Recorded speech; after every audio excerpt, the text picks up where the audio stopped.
Mabenta ang kape at tinapay ngayon guys. Biyernes Santo. Close ang mga talipapa, ang mga mall. Pero ang Rosa Mini Mart, open. Ready to serve.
Good morning, good morning, good morning! Saturday duty ang negosyante na online seller.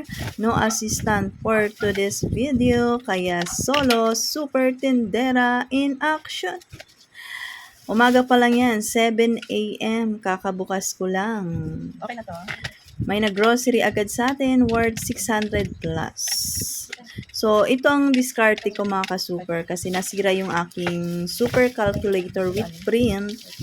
So, pag ganyan, marami ang kinukuha ni Tumer. Kailangan ilista mo muna yung presyo sa papel. Kailangan may papel ka sa tabi mo.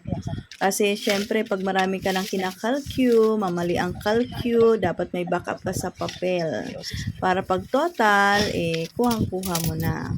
So, si customer ay nanghihingi pa ng resibo. So, dahil marami siyang binibili, ang sinusulat ko na lang dyan ay mixed groceries at saka yung total. Okay lang naman sa kasi hindi na natin maiisa-isa dahil nga ang dami ng grocery ni Tumer. So, yun sanang advantage pag mayroon kang POS, no? Yung kahit DIY, so magagamit mo siya pag may manghihingi ng resibo. Nasira kasi yung aking calculator with print. Doon sana okay. Pero doon naman, total lang ang mabibigay kay Tumer. Wala yung list ng item. So, okay lang naman sa kanila basta may total. Meron lang silang maipakita. Yung iba kasi yung katulong, inuutusan gusto ng manghingi ng resibo. So, ang tanong pa ng mga ka-super natin, ano daw yung lagi kong sinusulat sa papel tuwing nag-actual bentahan ako. So, yun po yung mga binabayad ni Tumer through GCash payment. So, kailangan natin itala, isulat sa notebook, kaya lagi tayong may notebook sa tabi, may papel sa tabi. Kasi, i-add yun sa total sales of the day, yung mga GCash payment. Yan, natulala na si madam. Yun lang, bye-bye! Hello mga ka-super kasari! Another actual bentahan sa Rosia Minimart ngayong araw ng Saturday. Super duper busy. Maraming mamimili ngayong Saturday dahil maraming party-party ang mga kapitbahay din eh. Ay, sana maambunan ng spaghetti, pancit, etc. So for today's actual bentahan, solo tendera na naman ang negosyante. So, nagiging octopus na naman ang super tendera, nagkakalaglagan pa, natsatsaranta dahil nakapila ang iba. Waiting sila. Bilisan mo, madam. Baka lumipat na ang isang Tumer papunta sa kabilang tindahan. Sino ang makaka-relate dito sa ating tindahan pag ikaw ay solo tendera, nagiging octopus ka?